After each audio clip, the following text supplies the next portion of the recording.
My students, I should say, are becoming faculty members and they are teaching in various colleges. And we are enjoying the lectures from our students only in future also. So this is a very good initiative. They all are very busy, very hectic. They are working in big law firms, independent practitioners, and they have got n number of matters also video conferencing this that is going on. So I welcome you, and along with that all students who are present here, advocates are there. There are students from various colleges. This opportunity to welcome all of them. I think madam has joined. So on to Kavita madam, principal. Hello. Madam, yeah. Yeah, very good morning to all of Yeah, you. ma'am. Yeah, ma'am. Please. I think you have started the No, program. no. It is not started. We are just welcome the students and the participants. On to you, ma'am. Okay. I am welcoming Dr. Kavita Lalchandani, Principal of Law College, our KC Law College, to give the welcome address for this particular event today. Thank you. Yeah, thank you, Dr. Bindu. I extend a very hearty welcome to our today's speaker, Advocate Jovison. Today he is going to talk on art of advocacy, and I'm sure today's that audience will be having a great benefit because the people who are here in this program, they are going to join the practice, and I think this is very important element if you want to start the practice, the art of advocacy. Even if you don't want to go into the practice in any other field also, this is really very important to understand, as we all are the students of law. So I think very important session we have today, and we have very eminent speaker who is going to deliver a talk on this art of advocacy. So Advocate Jovison, I extend a very hearty welcome to you. I extend a hearty welcome to my entire staff, the team who is working for this alumni webinar series. And I also extend a hearty welcome to all the participants present over here on this webinar today. And today is our third day of our webinar series and fourth lecture on this. And we are getting very good response. So I'm thankful to each one of you for making this event successful. And through this, we are able to connect to our alumni, and we are making the connection more and more strong with this. And looking forward to have more such events in future. So thanks to each one of you and welcoming you all for this program. Thank you, dear. Andhya, please introduce. Yes, ma'am. Yes. Before we go to the Thank session, I take this opportunity to introduce the speaker of today's webinar series. We have with us Advocate C.J. Joseph. Sir has a bachelor degree in psychology and also law degree from University of Mumbai. Sir enrolled with the Bar Council of Maharashtra and Goa in the year 2006 and started his practice from 2006. Sir also started practicing in the Bombay High Court in its original site from the year 2007. Sir is practicing on the original civil, criminal and commercial jurisdictions of Bombay High Court as well as subordinate courts. Since last 13 years, sir is practicing in various eras and the Supreme as well as at the Supreme Court of India, Kerala High Court, as well as bench of the Bombay High Court at Goa. Sir is also practicing in the High Courts at Ahmedabad, Calcutta for the last 3 years. Sir is also presiding as an arbitrator since the last 3 years and has passed several awards. Currently, sir is appearing for National Chemical Laboratories and National Center for Cell Studies in court in Pune. He has handled a large number of cases in arbitration, breach of contract, counseling and settling of disputes, cyber crimes, land disputes, easement, criminal matters, DRT are a few to be mentioned. Sir was also a visiting faculty at various colleges and including our college, KC Law College. Sir has judged various competitions including mode court, client participations, etc. Today, Sir will be discussing on a very interesting topic. As the topic itself says, art of advocacy. We are eagerly waiting for you, sir, for your valuable suggestions and opinions. Over to you, sir. Thank you very much. Am I audible? Yes, yes. Yeah.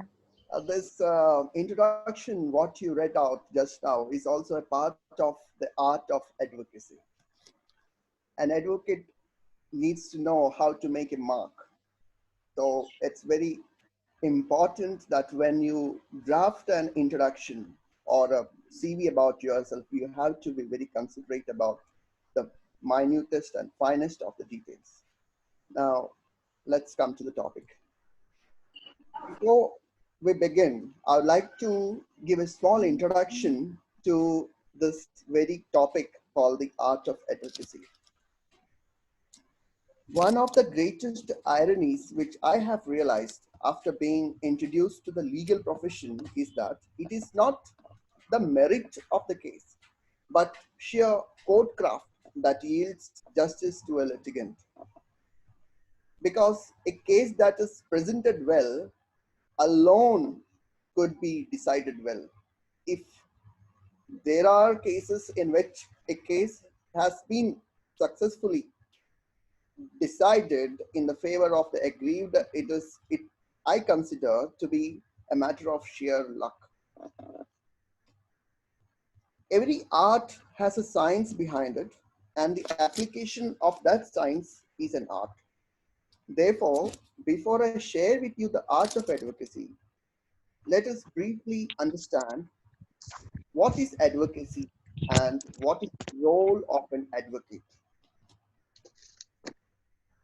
An advocate is a professional formally trained in law who is authorized to appear and speak in support of and under the instructions of a person who approaches a court of law for justice as complainant or an accused, as a petitioner or a respondent, as a first party or second party, like in industrial tribunal. See, all these courts have got different forms of addressing the parties to the litigation. When you go to high court, it's the petitioner and the respondent. When you go to criminal court, it's the complainant and the accused. When you go to before an arbitrator, it is the claimant and the respondent. But in an industrial court, if it's an industrial reference, it's a first party and second party. And the advocate's role is also to draft notices, pleadings, and replies also. Now, what is the actual role of an advocate in a court of law? The role of an advocate in a court of law is simply put to teach the judge.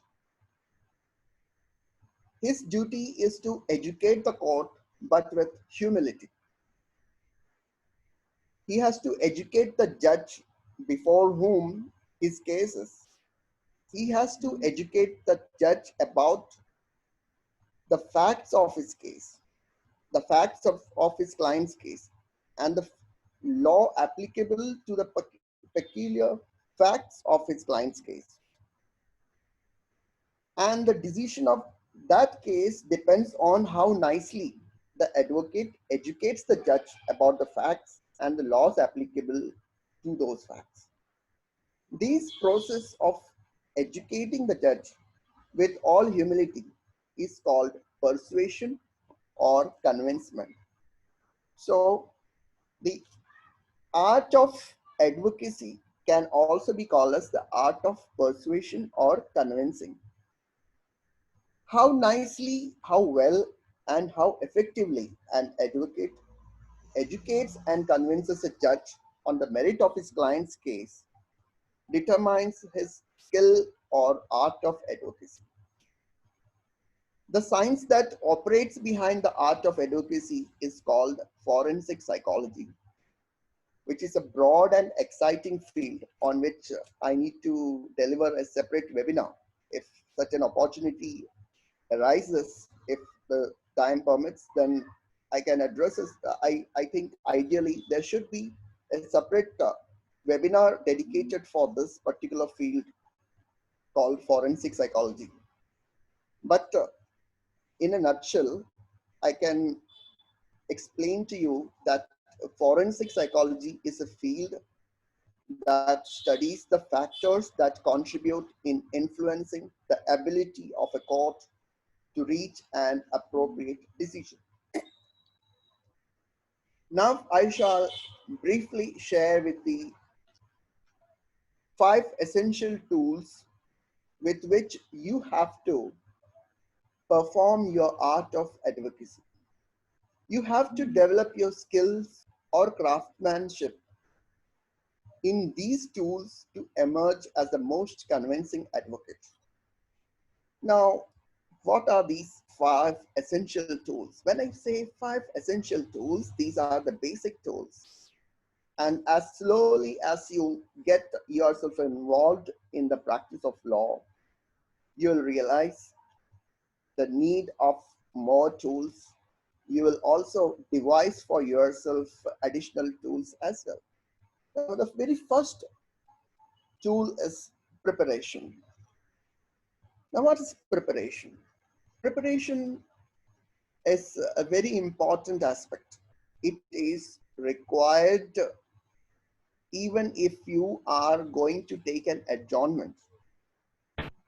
If your senior sends you to the court to take a short date, you need a preparation for that. If your senior might have sent you to take a short adjournment because he is not prepared, don't think that you can seek an adjournment without any preparation. What is the basic preparation for seeking an adjournment? You should be thorough with exactly why you need an adjournment.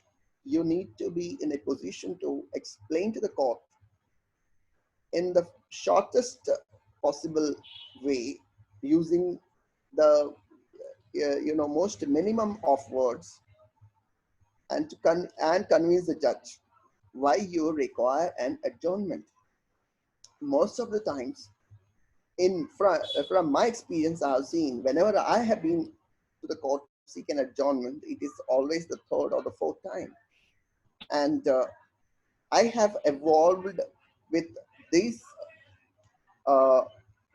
situation, evolved with the preparation, which is, I have evolved for myself certain formulas for preparing myself for an adjournment from the experiences which I had from the court. Most often when I have been to the court for seeking adjournment, I had to face a highly hostile court. And quite naturally, if you are going to the court to seek an adjournment for the 2nd or 3rd time, the court will definitely get wild at you. So you have to keep in mind such eventualities also. How? You have to inquire with your senior or from the case history as to how many adjournments you have taken in the past. If an adjournment has been taken in the past, you should know what was the reason given for the adjournment which was taken in the past. And the reason which you now give should not be in any way contradictory to the reasons earlier given. Now you might wonder, why can't you give a genuine reason? Why can't you give the proper reason to the court? The reasons could be anything like your senior might have forgotten the file, or he might have forgotten to read. Now, for a person of such a high stature to tell the court that I forgot to bring a file, or that I forgot to read the file, it is belittling the court. If I go and appear before the court and tell the court that I forgot the file, or I did not read the paper, I need time, it amounts to insulting the court. So you have to be in a position to give a reason which is not at all insulting to the court, a reason which the court will consider. You can, if you feel that this is a deceptive way of telling the court, then it's not a deceptive way. You are trying to be very polite. You cannot be because truth is sometimes very loud, very harsh, and people would not like it. I have had my experiments with truth also in courts and outside. People do not generally like to accept the bare facts of life. So you have to give a good reason. So this is the preparation which is required for the purpose of taking an adjournment from the court. Now, when you have a meeting with your client, that is the first time when you uh, get an adjournment, when you that is the first time when you are coming into contact with a court case. For that also you need to be prepared, especially when you are a new lawyer, especially when you are a new novice, you have just graduated from your law school. You have to learn the mannerisms of meeting with a client, how to counsel a client, how to set up your office, how to dress up, how to ask questions to your client. All this you have to be well prepared. The third area where you require preparation is when you go for filing the case. Generally, all lawyers have their court clerks, but I suggest that when you are beginning the career of your practice, you must do the filing yourself. So, what are the requirements for filing? How to prepare for a filing requirement? You should contact a filing clerk or a senior in your office and note down note down a checklist which is required for the purpose of filing. What all things you require? You require, if you are filing in the High Court, 2 sets in green for each of the division benches, and as many copies in white as is required for the purpose of serving to the other side. These green sets as well as the white copies have to be arranged with proper what we call exhibits. They have to be well numbered, and it has to be sewn also. If it is not tied with thread, then there are chances that the filing clock. Hello. Am I audible or not? Yes, sir. Yes, sir, you are audible. I saw some disturbance therefore. So if you do not tie up this the set of petition, if the petition is not sewn up properly with sui and daga, the filing clerk will not accept it. The person at the counter, not the filing clerk, the lady at the counter, she will not accept your petition. And you have to see to it that all necessary requirements with regards to the petition have been complied with. When you go to the department of filing, you will get a checklist of what all things are required to be pleaded in a petition. There are mandatory pleadings which you have to always put. These pleadings are pertaining to the jurisdiction clause, stamp paper clause, cause of action clause. For instance, these 3 clauses are very important, and if these clauses are not put, your petition or plaint or suit or complaint, whatever, will never be entertained. Let's go to the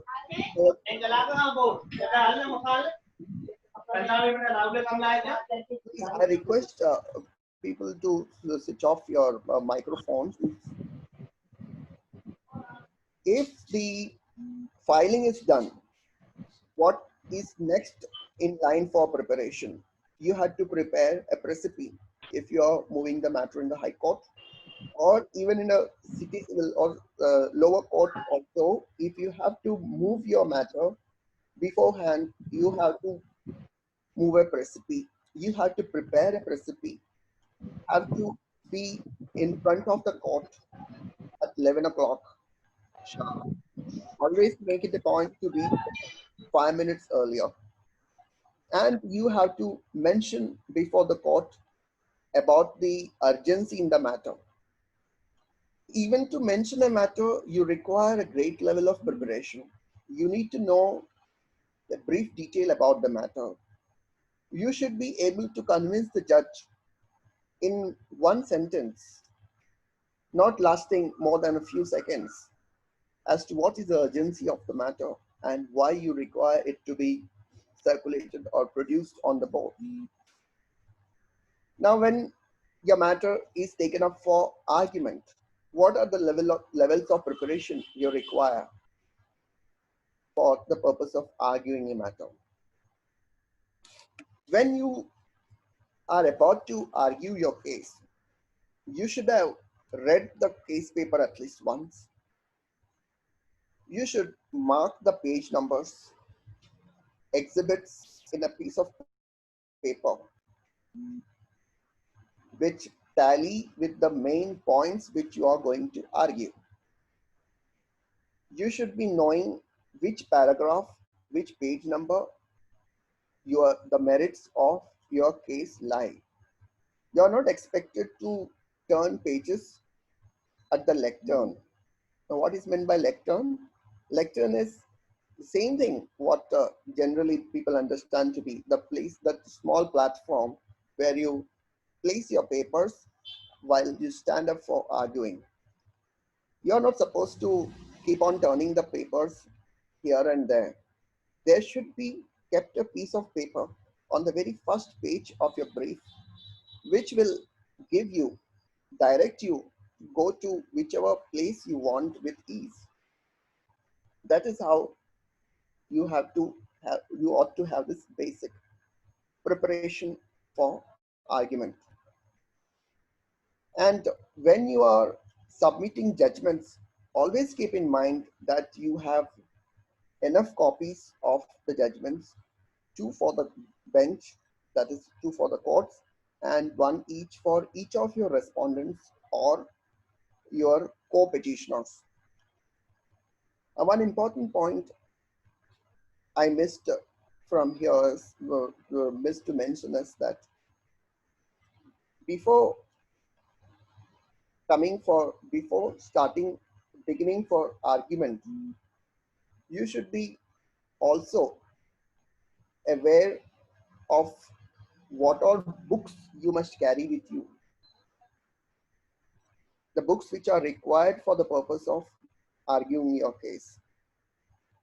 If there are lots of books which you are carrying, you need to have 1 or 2 assistants to remind you, these books are kept here, this book is lying here.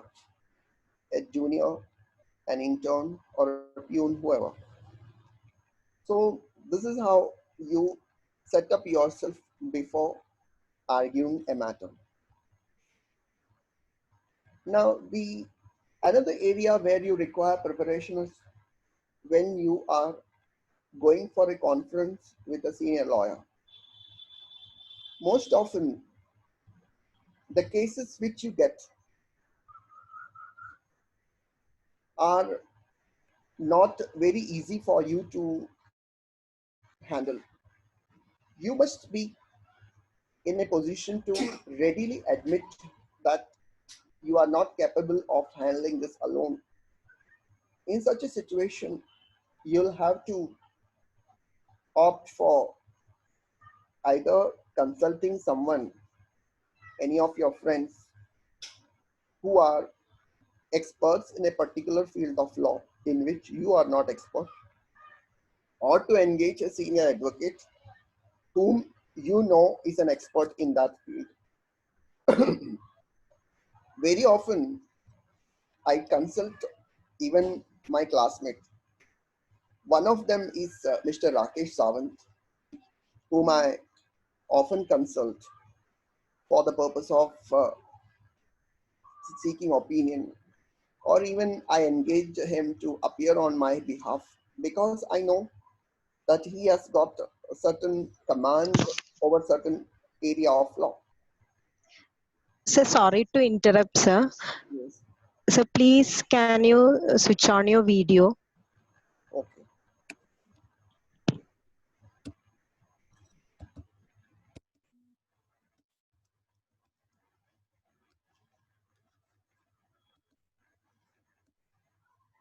Now, can you see me?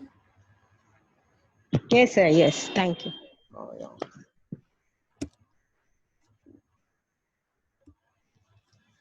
Now, when you are having a conference with your friends or classmates,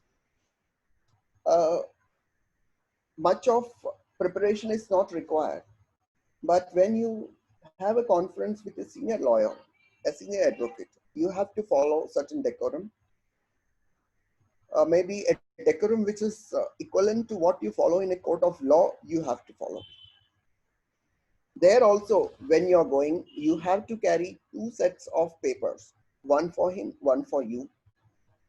Not only the set of the brief, the set of the plaint or the petition, you have to carry 2 sets of judgments, barracks, and all references which you require for the purpose of arguing this case. And when you're sitting with him to discuss about this case, you should be ready with each and everything what he's asking you to provide him. Of course, he must be having a very big library and ample staff, but you have to do your duty by carrying the books from you. Now, after this conference is done, the most important part of preparation is negotiation. Negotiation here has multiple meanings. One is negotiation between the parties. Then another area of negotiation is negotiation with your client. This is a very competitive field, and the times are very tough, and there is a lot of competition in the market. There is a growing trend among the clients to go for the best available lawyer, not only in terms of performance, but money wise also. There are cases which are standard in nature, which do not require a particular skill to be performed to achieve success. In such kind of cases, you may not be able to command the client for fees. You'll have to settle with negotiation the fees which your client can afford to pay you. This happens when you are being appointed as a retainer, or you need retainerships from various companies. That time they require you to give your quotations, and these quotations they then consider, and they then come to meet you, and you have to negotiate with them. Even this negotiation involves a great deal of preparation. When you're negotiating amongst parties for an out of court settlement, that time also similar skills you have to use as you are using with your own clients, because ultimately this negotiation is all about gaining and losing. So whenever there is a situation of gaining or losing, preparation is of utmost importance. This is in short about preparation. Now the next important tool is written communication. Lawyers have to communicate in writing, in basically in legal notices. Then the complaints which you draft in favor of your client, on behalf of your client, sorry, and legal opinions which you give your client, the pleadings which you draft by way of plaint or written statement or rejoinders. In all these things, you have to cultivate a great deal of skill. For that, you need to have good grammar, good command over language. The surest way of having a good command over language is by reading widely, reading as many books, as much books as possible, cutting across diverse subjects.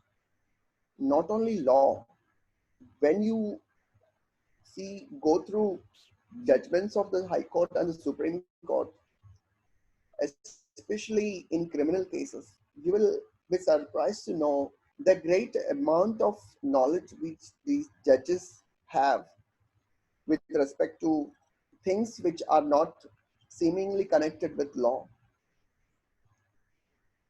You need to know everything and anything under the sun, and you should be conversant with the jargons used in a particular trade or business. It's very easy. When a client comes to you to draft a legal notice with respect to a construction contract, you should each you should ask and clarify from him each and every technical terms. You should first understand how a particular system works in their trade. What are the technical jargons which are used in their trade? And these are important when you argue their case in the court also. In a written communication, when you use proper technical jargons, you make up an effective communication. When you are drafting a police complaint, you have to go through the IPC sections, the definitions of particular offenses, and as far as possible, you have to try to adopt the technical jargon used in that particular section, the language of that particular section, and gel them with your general writing skill. Otherwise, what happens when your client takes this complaint to the police station? Police will say that no case is made out. This is not a criminal case. But if they see the wordings of particular sections, the ingredients of particular section, they will immediately take cognizance. Similarly, when you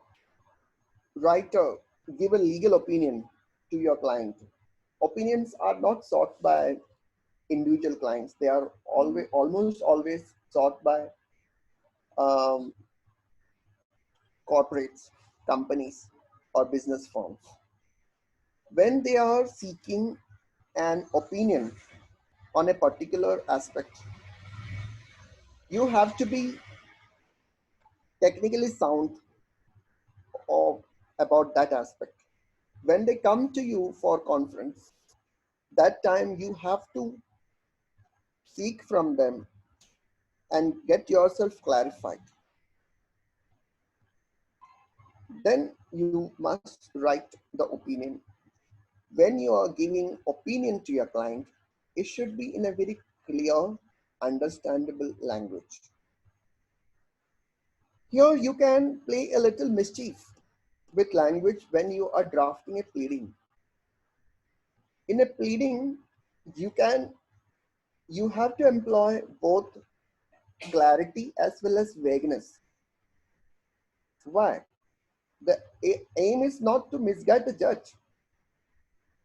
the merits pertaining to your case also, you have to sometimes conceal with vagueness. And most of the times you have to highlight with clarity.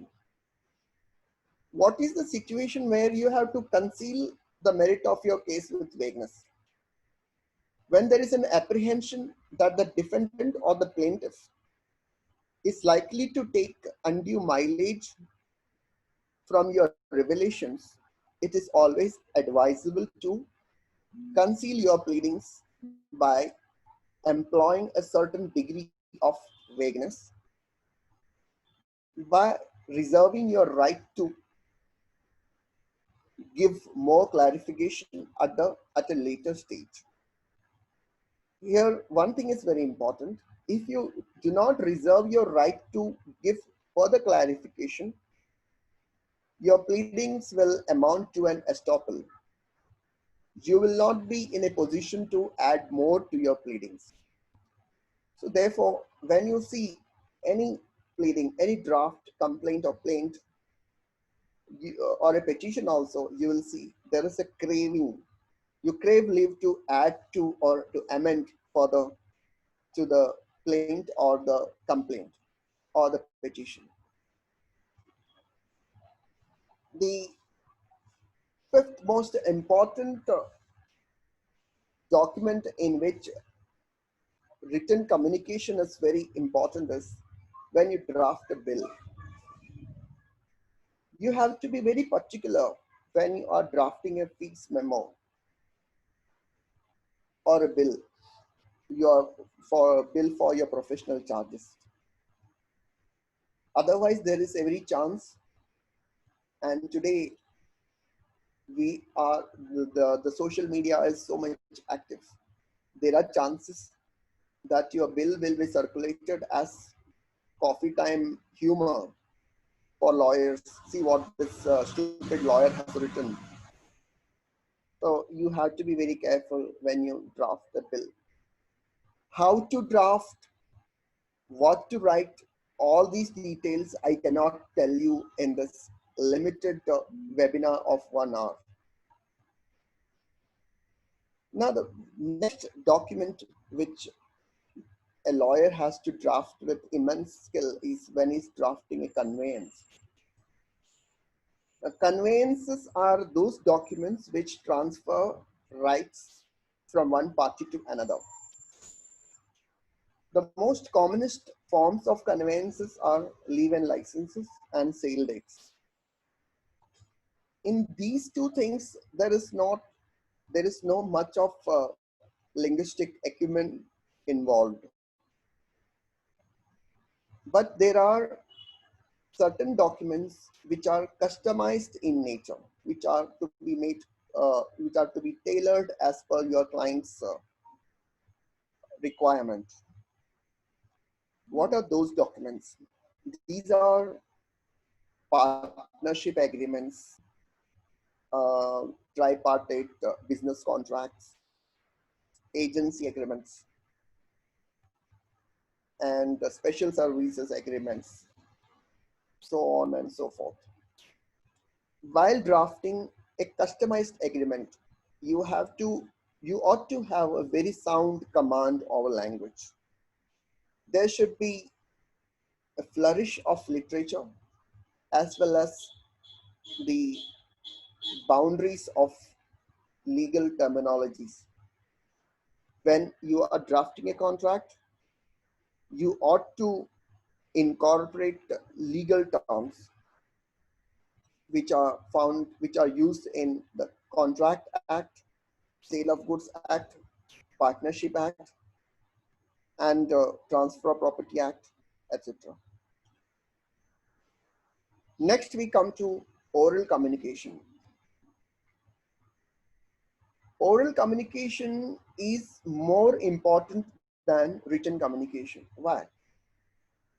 Because when you draft a petition running into several pages, it's not expected of the court to read each and everything what you have written. So what counts is how you orally present your case, how you take the judge on a tour through your petition.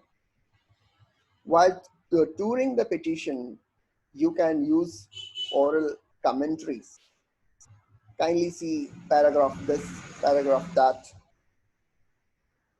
That time also, if there are any grammatical mistakes or any big lacunas, you can cover it up with your oral comments by saying that, Your Lordship, there is a typographical error and there is a drafting error, this, that, all that. The judge will excuse you if you have been a good boy in the court. If you have got this irritating habit, then the court will not entertain you. If you are a sweet person, if you are well behaved, I'll come to that, well behaved, the court will also like to forgive you for small mistakes.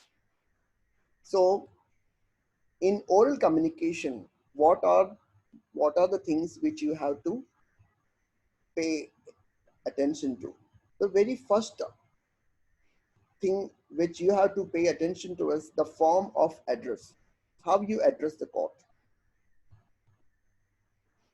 Generally, we address the High Court as Your Lordship or Your Ladyship or My Lord or My Lady. The most common mistake which lawyers commit is when they address Your Lordship as My Lordship. You are not supposed to address as My Lordship, because the lordship belongs to them. So you have to address them as Your Lordship. When you are appearing in a subordinate court, you have to use the form of address as Your Honor.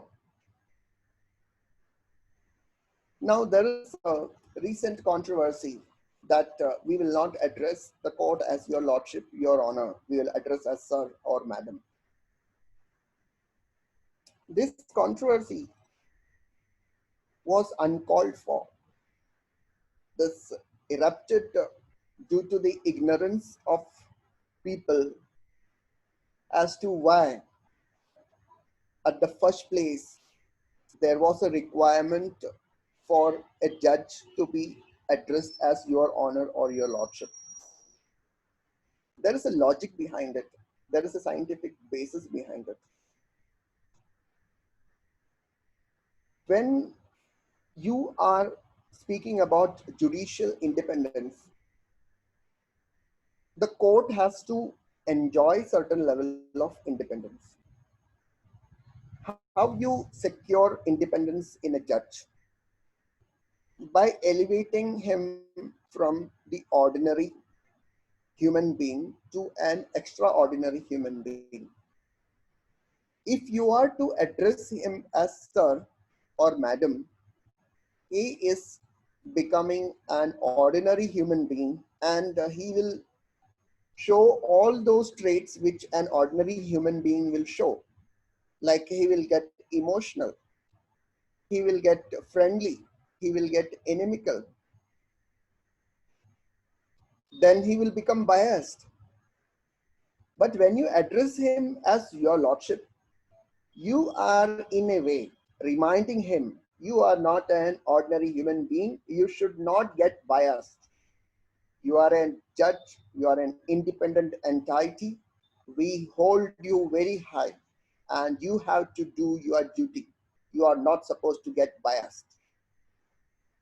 When I address a bank manager as Sir, he will definitely be biased to me. He will show me favor. He will consider me. Similar way you address the judge, what will be the result? This is the reason why when the institution of judiciary was first set up, the judges were supposed to wear wigs. Even the lawyers used to wear wigs. The purpose behind it was to conceal the identity of the person, to enable a judge to fully concentrate in his job, that is to judge.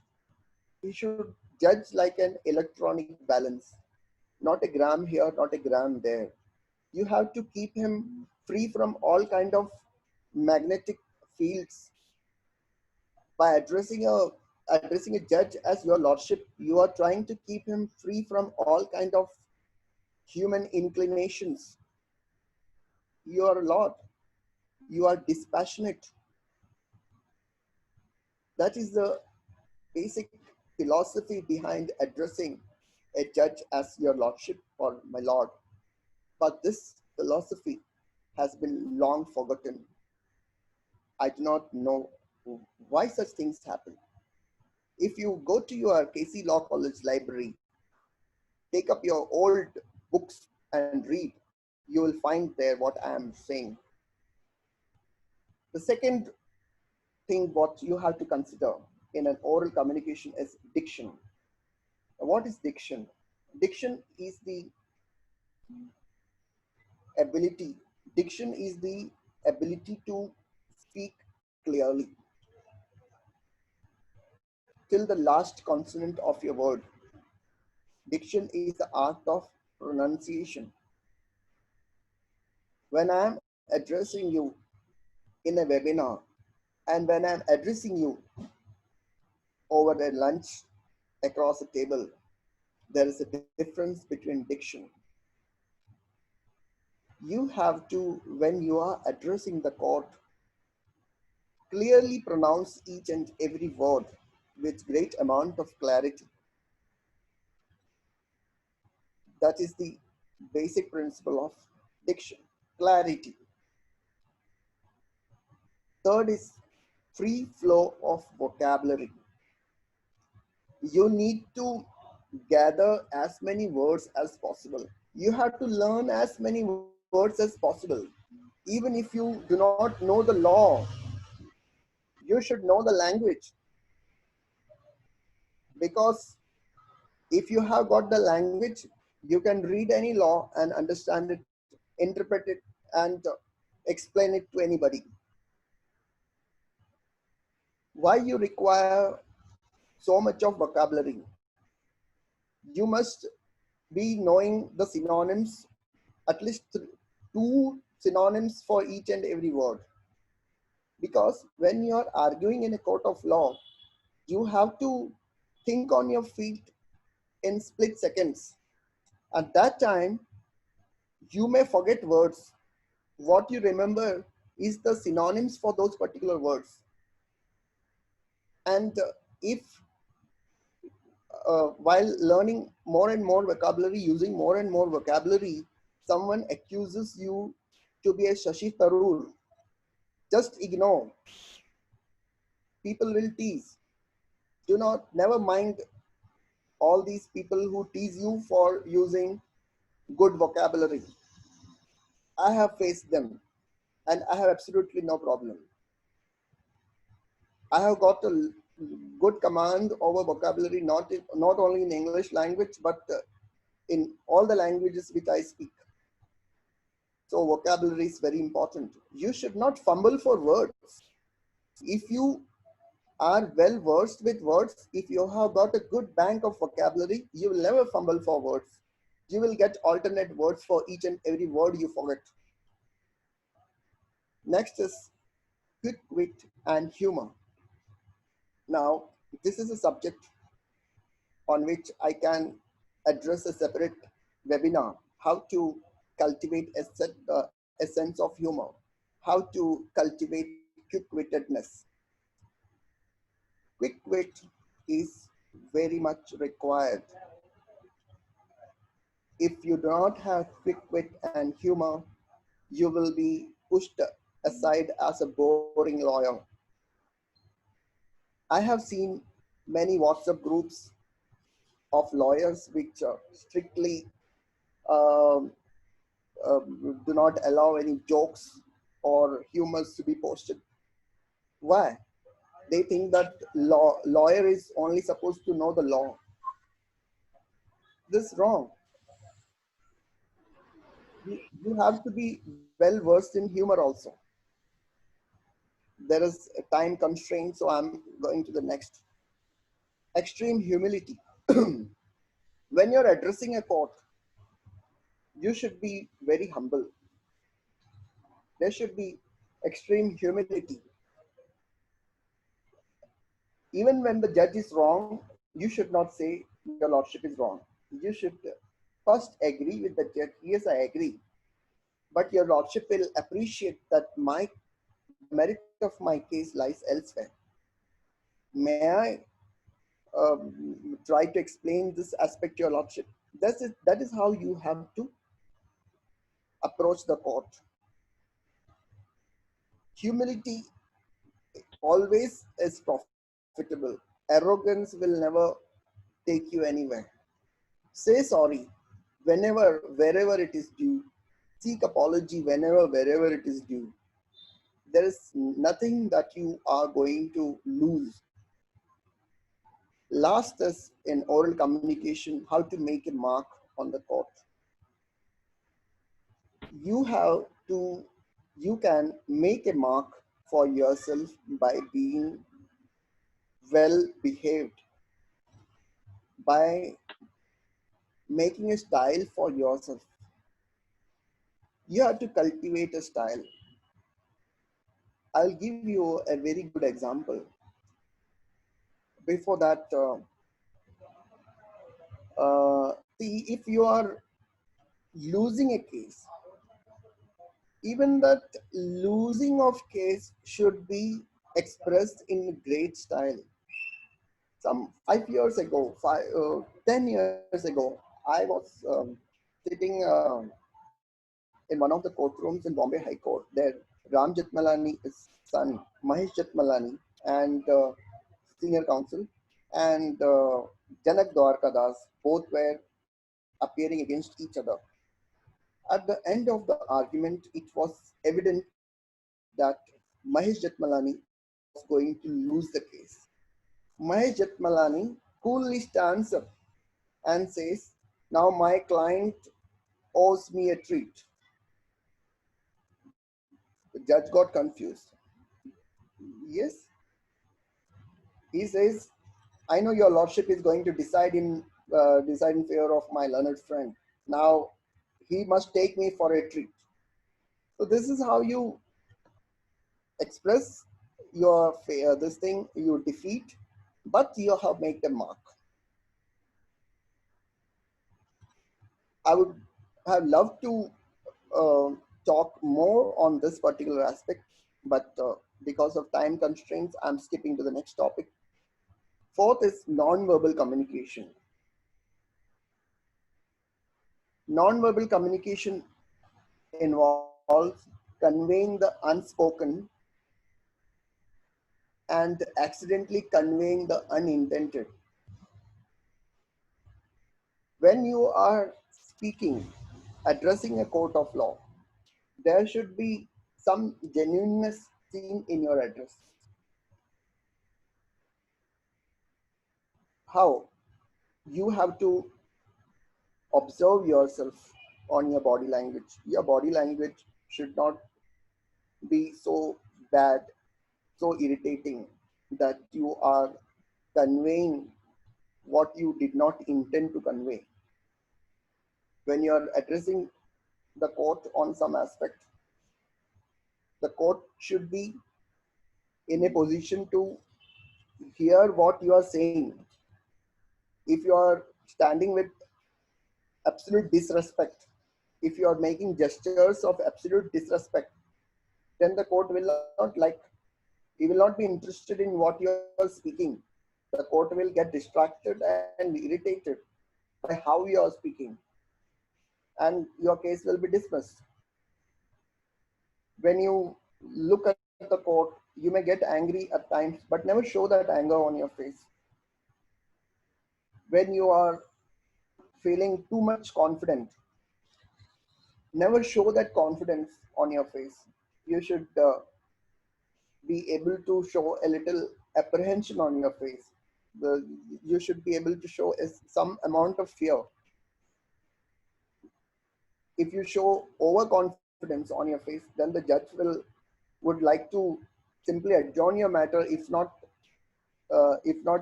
what we call dismiss your matter, because dismissing will ultimately, cause a loss to your client. But your overconfidence need to be taught a lesson, so the judge will not give you the order which he had intended you to give, or he will simply adjourn the matter. Such instances have taken place. Then overexcitement you should always avoid. The the most important kind of mistakes what people commit in a court is, before their matter is called out, when they are waiting for their turn, they have got a habit of staring across the courtroom. Especially lawyers, I have seen, they keep on staring at women lawyers, and they comment amongst each other. When his matter is taken up for hearing, the judge might have noticed all these things. Now he knows how to exercise discretion in your case, and ultimately it is your client who is going to suffer. Then many lawyers have this habit of sleeping in the court. This is also a non-verbal communication. You are showing what respect you have for the court, and when it's your turn, the court will definitely show you what the court is, what the power of the court is. Even if at all you get sleepy, there is a way how to sleep in the court. You have to, if you observe some senior lawyers very keenly, you will understand how deceptively some seniors sleep in the court without disturbing the court atmosphere. I have seen a few lawyers who sleep with a very serious expression on their face. They are relaxing, but I could see that their expression is not changing, as if they are showing that they are into deep thinking. So all these things you have to learn gradually. Last is attire. After attire, one more segment I would like to address you is on the 5 common mistakes done by lawyers. Let me complete this topic of attire first.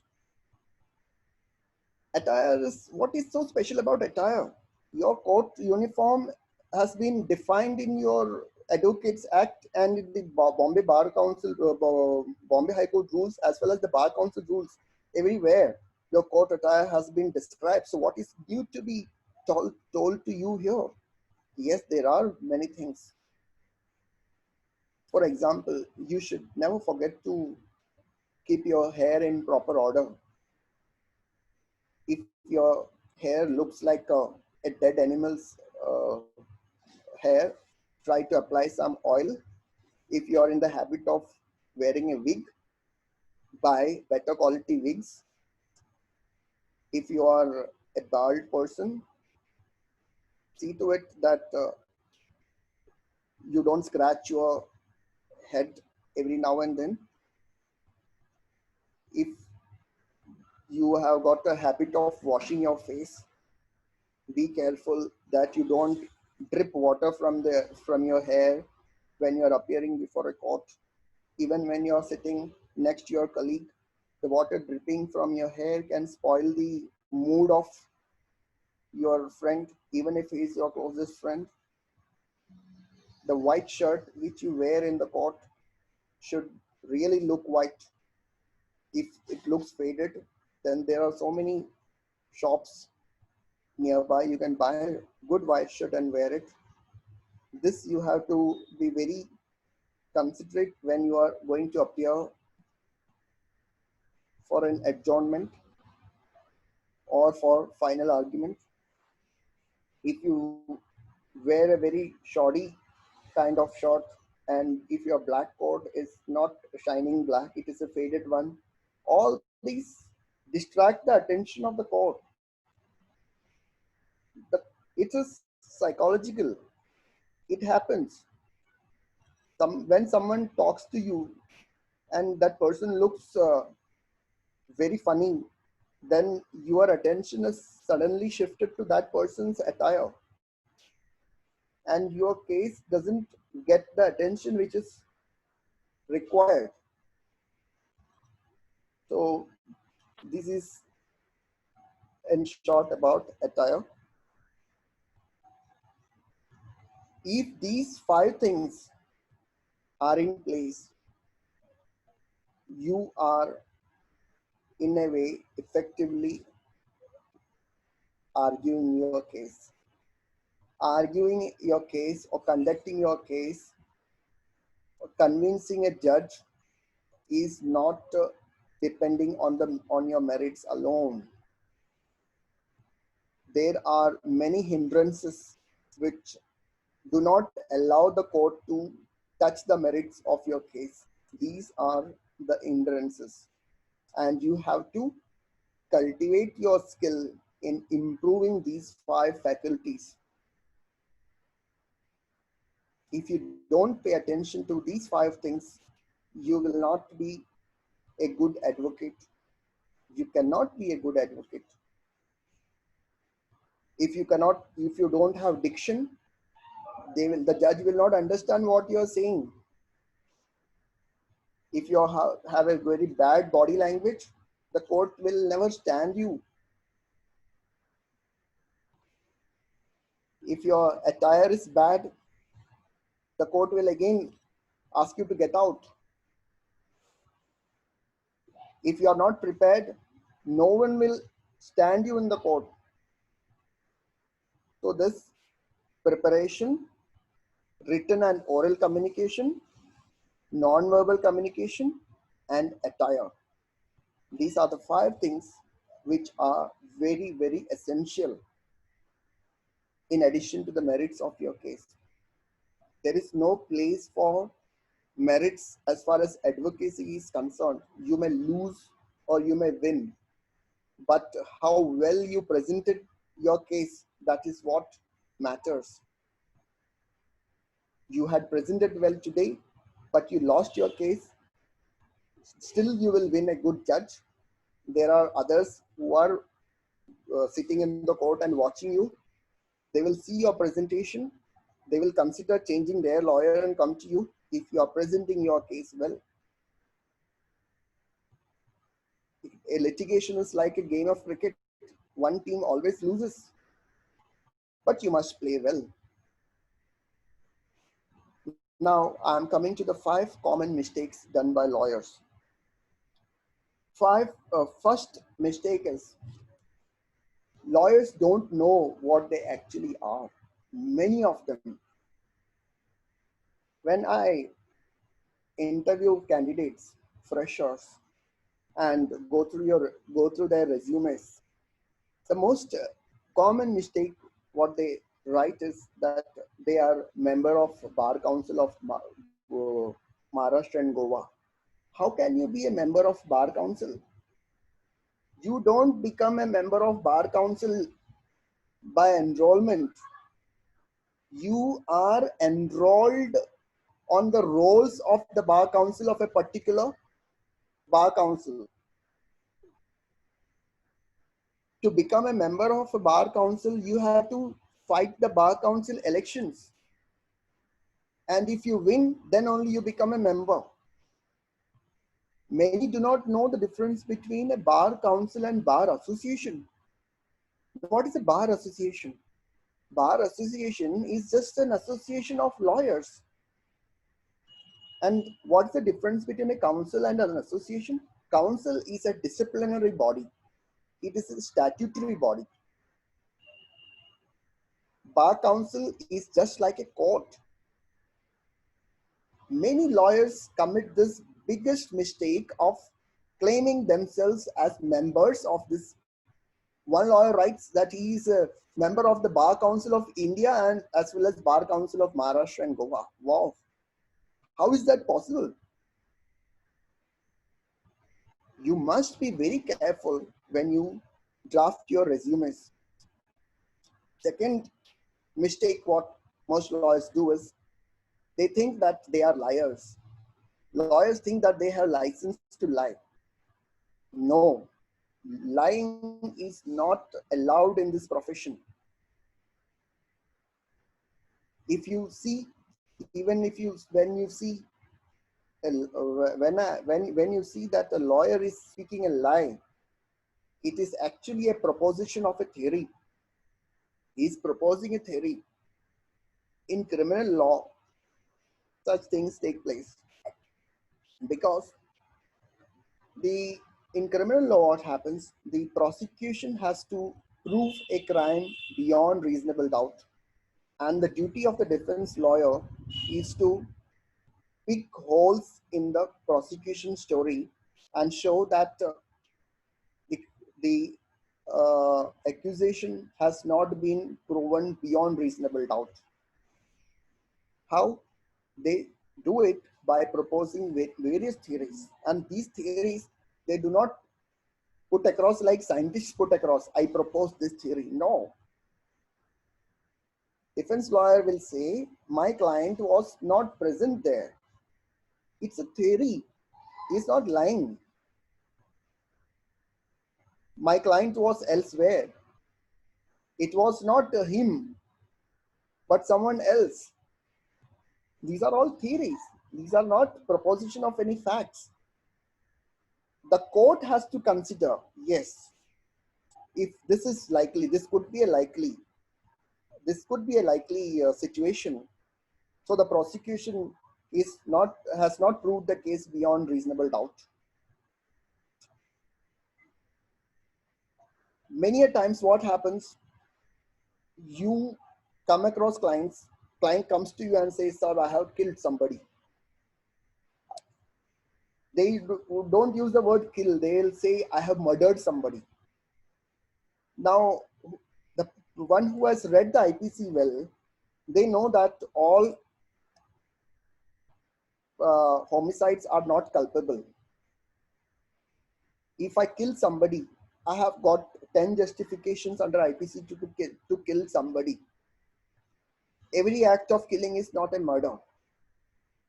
So when I kill somebody and go to a court of law, or suppose somebody comes to me and says, I have murdered someone, and before the press, he discloses that he has murdered somebody, and I tell coolly in the court that my client has not murdered, then I am rendered a liar. And the junior lawyers, the lawyers who do not know the philosophy of law, they believe that yes, we are supposed to lie. Let's go to the next, third mistake, disrespecting the client. I have seen with my own eyes how rashly and rudely people behave with their clients. They think that lawyer thinks that he is the owner of that particular client. They use bad language, worst language. The language which is aimed at insulting the client. If the client is not able to pay the fees, the lawyer will treat him like a gunda. You should never do all this. If a client doesn't pay your third installment, if you treat him well, you'll definitely bring 3 more clients on the third installment. Never do this. Fourth mistake, committing dishonesty and boasting about the same to the client. Because many lawyers believe that they can speak lies, they also believe that they can do any nonsense in the court. They can do fabrication, they can tear off the records from the court. Many things a lawyer is capable of because he's the officer of the court. And not only they do this, they boast about it to their clients. अरे कोई problem नहीं है, जज अपना आदमी है, इतना इतना ये डाल मैं कर दूंगा, वो अपन 20 रुपया देंगे, वो पूरा का पूरा रिकॉर्ड फाड़ देगा. This is the fourth mistake. When you do this, you lose respect in the eyes of your client and respect in the eyes of the public. Fifth and the last mistake, of course, there ought to be many more mistakes, but these are the most common mistakes. The fifth mistake is gossiping. This is the worst kind of mistake, gossiping. Gossiping about a fellow lawyer, gossiping about your client. If a lady judge is elevated, gossip about her character. If a lawyer gets a good order, gossip about him. We know how he got the good order. The worst form of gossip is gossiping against one's own client. I have seen these things happening in bar rooms. A lady client walks in for a matrimonial case. She discloses about her life to this lawyer, and this lawyer, during lunch discussion, he shares this with his colleagues and all have a laugh together. What kind of duty then you are doing? You're calling your profession as the most noble profession, and this is what you're doing. So my dear friends, this is what I wanted to convey. This art of advocacy, I have provided you about five different tools which you have to develop. And if possible, I can address a webinar on forensic psychology, as well as how to develop humor sense. How to develop humor. Thank you. Now you can ask me any questions. Meghna ma'am. Meghna ma'am. Ranok, 1 minute. Yeah.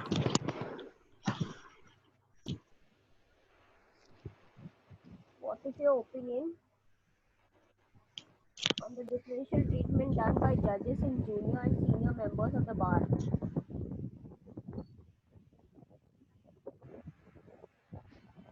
I'm not able to hear you. What is your opinion on the differential treatment done by judges in junior and senior members of the bar? Differential treatment done. You should be in a position to demand, or rather command. Respect as something which is to be commanded. You ought to have the patience to be a senior. If I have recently joined the bar and I'm seeing that the judges are not respecting me, they are not respecting me because they don't know me. You must make your mark. You must be totally humble. You have to, behave with utmost humility, even if the judge is shouting at you. And at the same time, the judge is acting good with a senior colleague who has obviously done something wrong. Still, the judge is siding with him. Observe him with patience. Observe him. You are growing, man. You are growing. You need to be a little patient. Observe the judge. Observe his mannerisms. Today, you are junior to lawyer B. Tomorrow, you might be senior to lawyer C.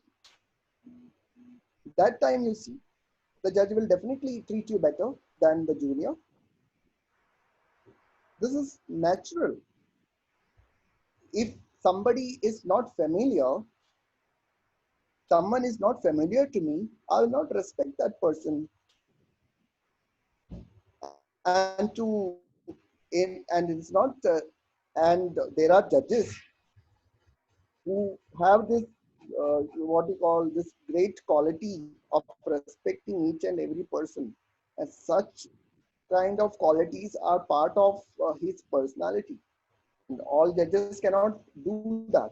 And I have seen judges who have been treating me as well as the senior both at par equally, laughing and making jokes at me, everything. But ultimately, he gives order to him. Such situation also occurs. So you have to be patient. You have to grow. You might differ. You may not agree with my opinion, but I have no problem. But I have experience. What I experience, I'm saying. Any further question? It is observed that sadly some judges are gender biased. How can a lady advocate deal with such situations?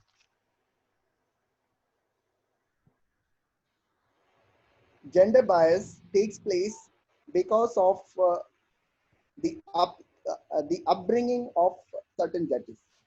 If I have gender bias, that means I have been brought up in a family that is biased towards girls. Women are not fit for this. Women are not fit for that. In such a situation, the woman should very patiently, very calmly prove her strength. She should assert her strength with humility and but with proper what you call with proper firmness. If someone is trying to tell you that Miss So and so, you are absolutely of no use, give a smile, take back 2 steps, prepare yourself much better than your male counterpart, then attack, then see whether there is a bias or not. Then you will see how the uh, perspective changes. It's not very easy. The entire world, the entire society, the entire universe is male dominated because females were not getting opportunities. Now females are getting opportunities.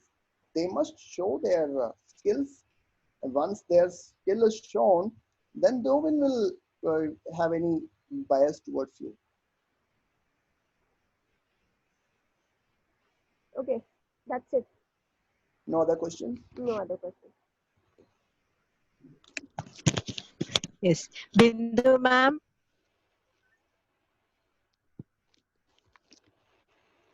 Bindu ma'am.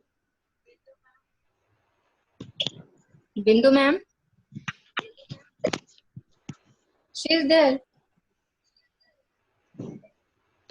I think ma'am is not. Bindu madam.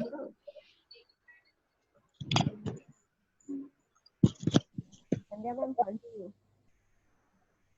Yes, ma'am. Can you hear me? Yeah, ma'am. Yeah. I think the principal is busy in some other meeting. So it was really a very good lecture, we should say. And your English command from a long I know about you. Each word, synonymous, even spelling mistake, points out.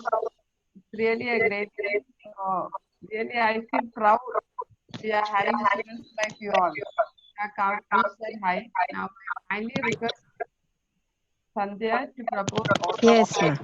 for an excellent session. Yes, ma'am. Thank you, sir. Thank you so much for your valuable guidance. As you have rightly pointed out that art of advocacy is a process of educating the judge as well as one's own self. So thank you for giving us all minute details regarding how systematically we have to deal with a case. So you have discussed in detail the duty of a lawyer, that is towards the client, and how important it is to maintain a cordial relationship towards the client. I thank you, sir, on behalf of KC Law College for giving us a complete idea of the ethics and etiquettes of this great and noble profession. I also thank all the teaching and non-teaching staff for their support. I thank Meghna madam for all the technical guidance and support. Thank you, Kiran ma'am, for your support. I also thank Dr. Bindu ma'am for her guidance and support for coordinating this program. I also thank all the participants who had been continuously supporting us with their presence. I also thank Dr. Kavita Madam for her guidance and support and bringing out this idea of alumni webinar series. Once again, I thank you all. Before we end today's session, I wish you all good health. Stay home, stay safe till we meet tomorrow with a new topic for discussion. Thank you all. Thank you so much. Thank you.